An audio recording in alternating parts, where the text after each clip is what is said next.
Please leave. I warned you over the phone that if you dare to reprimand my daughter again, you'll have to leave. You ignored my warning, so kindly get out.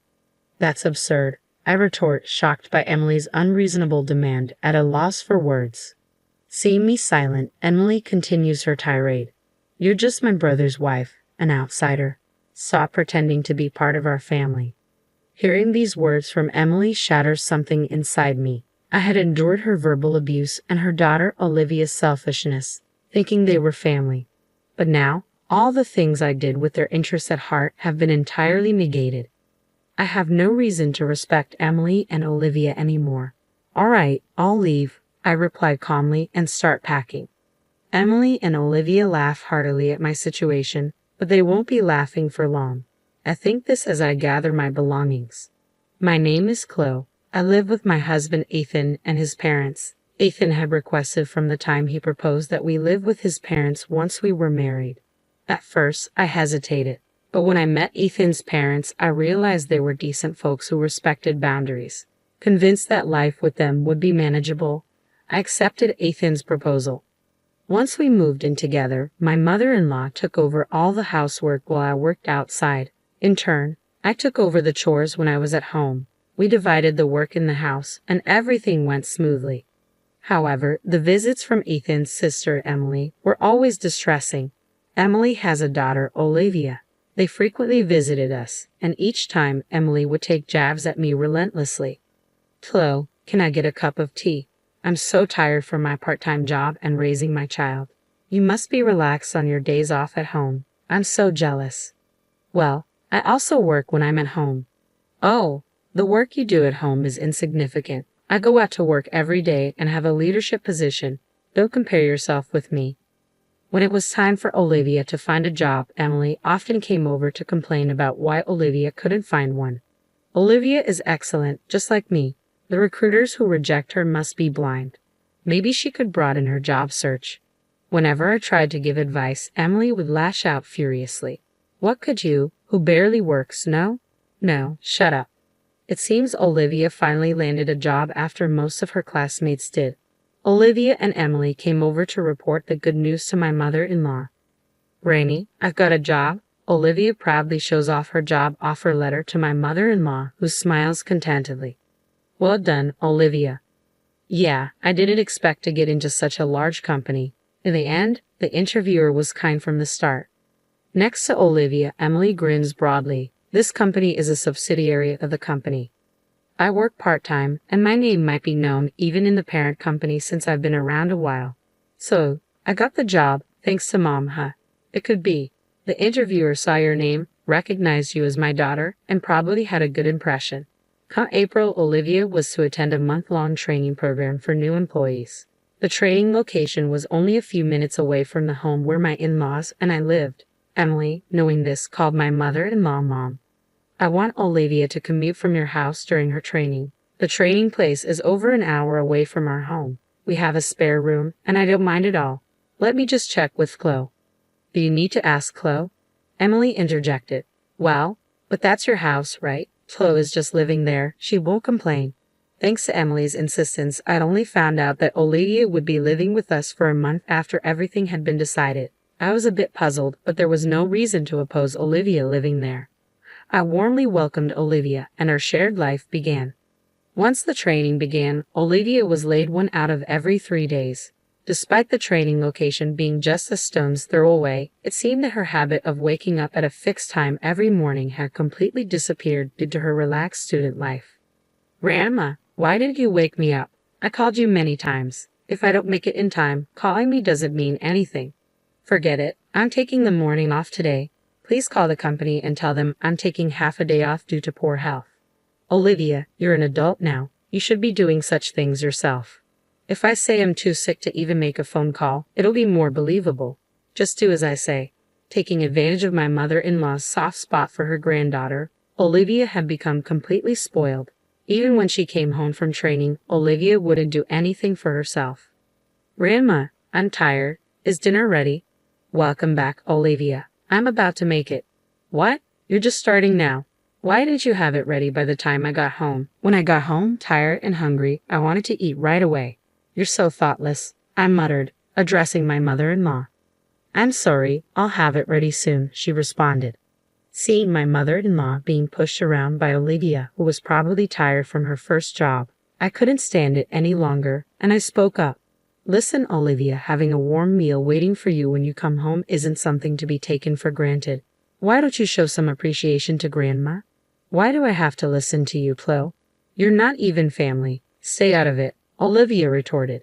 Not family. I married Ethan, so I am part of your family, Olivia, I replied. Mom said Chloe is my brother's wife, so she's an outsider, Olivia countered. Then let me tell you, as a senior member of the workforce, Olivia, that you should take more responsibility for yourself. Waking up on time to avoid being late is a basic rule of being an adult, a senior in the workforce, I said firmly.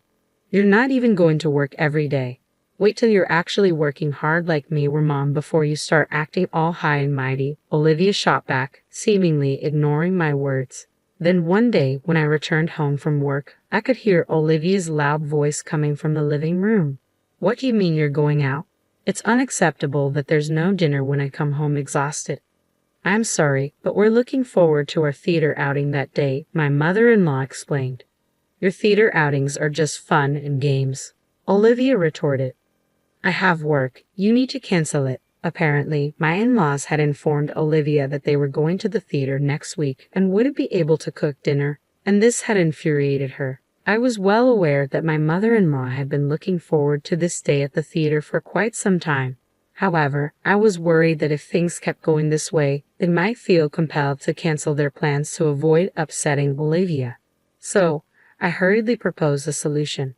Since you've been looking forward to this, you should go. I'll take care of Olivia's dinner that day, I suggested. My in-laws seemed thrilled by my suggestion, but they quickly began to worry. But isn't that a work day for you, Chloe? Are you sure it'll be all right? They asked. Yes, if I arrange things now, I think I can get home early. So don't worry and have a good time, I reassured them. On the day of the theater outing, I left work early to come home. My in-laws happily left for their event. After seeing them off, I did some shopping for dinner and waited for Olivia's return. As always, as soon as Olivia came home, she lay down on the couch and waited for dinner. Oh, I'm hungry, Chloe. Hurry up and get cooking, she demanded. Olivia, let's cook together today, I suggested. At my words, Olivia jumped up from the couch. What? What do I have to do? Isn't it natural to cook your own food? No way. I've been at work. I'm not doing housework when I'm tired, she protested. I've been working too. I've got the ingredients. Can't you just help me out? I asked. You, Flo, can come home whenever you want from your easy job, and me, who has to go at a set time every day, are not the same. Just hurry it up and make it by yourself, Olivia snapped. The fact that I was able to come home early that day was a result of painstakingly adjusting my work schedule, but I doubted that Olivia would understand that. So allowing my anger, I calmly tried to reason with her. Listen, Olivia, I'm not asking you to help me because I find it bothersome to cook alone. I want you to understand what it means to be a responsible adult. What I don't need is your interference. After letting the grandparents go out without asking me, you're giving me a lecture, which is super annoying, Olivia declared, visibly irritated. She stood up and started dialing on her phone. Mom, listen to this. Chloe keeps nagging me, and she won't even cook dinner. She unloaded her complaints about me to her mother, Emily. Once she had said her piece, she handed me the phone with a triumphant smile. Mom wants to talk to you, Chloe. As I took the phone, Emily shouted angrily, Listen here. Who do you think you were talking to my daughter like that? As my son's wife, if you continue to cause problems for my daughter, I'm going to ask you to leave that house. It's not about causing problems. All I wanted to do was impart some sense of responsibility to Olivia as a working adult, I defended. So, you're trying to lecture on being a responsible adult, Chloe. You're not even a full-time employee. How can someone who is hardly needed by the company afford to be so cocky? Emily retorted. How can you say I'm not needed, Emily? When you've been around as long as I have, you can tell at a glance who's capable and who's not. I've made sure to see off many a dead weight, I countered. Without a second thought, Emily added, Just go and prepare dinner for my daughter, and hung up the phone. Olivia, sitting next to me, smirked as she looked my way. You'd better not oppose my mom, Chloe. There's no one at work who can even admonish her, so get to making dinner already. With that, she sprawled lazily on the couch again. This mother and daughter pair. There's no reasoning with them. Left with no choice, I sighed and headed to the kitchen to prepare dinner. As I began to prepare the meal, Olivia nibbled on the food I had prepared and complained under her breath. Once she finished eating, she abandoned her dishes and headed back to the couch to watch TV without so much as a thank you. Hey, Olivia, at least clean up after yourself. I tried to remind her, but all I got was a bored look from her. Suddenly, the doorbell rang, and to my surprise, it was Emily. Why are you here? I asked. To my surprise, Emily casually replied, it seemed like you didn't quite get the message over the phone, Chloe, so I thought I'd come over and tell you directly. Excitedly, Olivia reported to her mother, Mom, listen. Just after you warned her over the phone, Chloe started lecturing me again. Hearing Olivia's words, Emily glared at me. Looks like it was the right decision to come here after all. You're still complaining to my daughter even after everything I said. I had backed off on the phone, but I couldn't let this go for Olivia's sake. I had to say something. It's not a complaint. I'm merely teaching her the basic manners of cleaning up after herself, something even a grade schooler should understand. Emily snapped at me. There's no need for someone like you to be telling us about manners. Have you considered your own situation before lecturing about manners? What about my situation? You and Ethan can barely afford a house even with both your salaries combined. You're just leeching off this household. Why don't you change your own attitude before teaching my daughter about being a responsible adult? I'm not here to leech off you. As proof, I make sure to pay my fair share of the rent and living expenses every month, I retorted. Well, it doesn't matter either way. You're going to leave this place. Leave, Emily declared. I told you on the phone, if you continue to berate my daughter, you'll need to move out. You ignored my warning, so now it's time for you to go, Emily declared. That's absurd, I retorted, at a loss for words at the sheer injustice of it all. Seeing me unable to retaliate, Emily continued, you're still an outsider, even if you were my brother's wife. Stop acting like you're part of the family. Her words hit me hard, and something inside me crumbled. I had put up with Emily's insults and Olivia's selfishness because I thought of them as family. I had been rejected by them despite doing everything with their best interests at heart. There was no reason left for me to restrain myself with Emily and Olivia anymore. All right, I'll leave, I said quietly, beginning to pack my things. At the sight of me, Emily and Olivia started to crack up. Ignoring their laughter, I continued to pack. When my in-laws returned home, my mother-in-law's face shifted as she took in the scene. Oh, is that you, Emily? Chloe, what's with the luggage? She asked. Before I could answer, Emily chimed in. Chloe has been lecturing Olivia while she can't even do her own job. She's become such a nuisance. We decided to send her packing. What? My mother-in-law's face drained of color. Apologize at once, and you too, Olivia. Why should I apologize to Chloe? If she wants to be part of our family, she should ask us. Maybe then we'll consider it, Emily replied, backed up by a firm nod from Olivia. My mother-in-law sighed deeply. You too. It's over for you. What? What are you talking about? The one who's done is Chloe, right? She's the one being cut off from our family, Emily retorted, leaving my mother-in-law shaking. Do you even realize who made it possible for Olivia to get her job? That's me, the part-time manager. Emily tried to puff herself up, but my mother-in-law interrupted her. No, it's not like that at all. It's because Chloe, who's an executive at the corporate office, recommended her to human resources. Well, that's a lie. Chloe barely does anything. She's home half the week, Emily countered. Facing the confrontational Emily, I revealed the truth. I often attend executive meetings online, so I work from home. Then did Chloe really get Olivia her job? My mother-in-law asked. I really wanted Olivia to find a job on her own, but she begged me for help. Why didn't you say anything? Emily turned pale, realizing the truth. I wanted Olivia to start the same place as everyone else, to work without any advantages. It was better for her not to know that I was an executive at her company, I explained. So, did Mom and Dad know this from the beginning? Olivia asked. I had asked your parents to keep my position a secret. Emily, since you always assumed I was incompetent, you never showed interest in my work, so there was no need to tell you. So, you're telling me I've been disrespecting an executive at my own company this whole time? Olivia went pale. That's right, thanks to my concealed identity. I got to learn a lot about how new employees like to fake illness and such. Olivia pleaded desperately. Please, please don't tell anyone about this, she added, desperation evident in her voice. Coldly, I replied, you know, I thought I'd let it slide because it's a family matter. But it seems I'm not considered family to you too, so I can't stay quiet if it's something that will harm the company. But I will be assigned after the training. Exactly, Olivia. You're lacking awareness as a working professional. Moreover, you're not willing to accept others' opinions. We can't let you interact with customers with this attitude, I continued.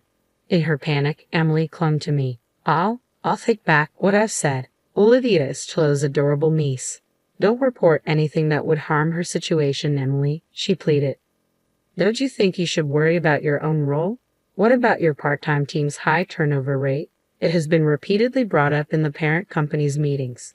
If it comes to light that you, as the manager, are forcing part-time employees to quit, it's going to be a big problem, I pointed out. Emily's face tightened as she remembered her own words. Wait, that's a misunderstanding. I was just guiding the unproductive part-timers, and then they quit on their own. I'm not responsible for this, she protested. Well, that can be investigated. We have a meeting next week with your company's board members. We'll report this and have it thoroughly examined, I informed her. No way. My hard-earned managerial position. Emily trailed off. Afterward, I decided not to leave the house after being persuaded by my mother-in-law, but I did report Olivia and Emily to the company. Olivia ended up attending a training center in the mountains for retraining for 6 months, while her peers were assigned positions one after another. It seems she was thoroughly drilled on the basics of being a professional, I recounted. Emily's workplace underwent an audit at my direction with complaints from other employees and testimonies from those she had forced to resign. It was found that Emily was using her position of authority to cause a lot of stress to those around her. As a result, Emily was fired, I continued. Emily seems to have started a new job to cover her living expenses. However, since she's only ever worked at one place before, she's having a hard time getting the hang of her new job. Despite this, she still acts high and mighty and seems to be on the verge of getting fired from her new job as well, I added.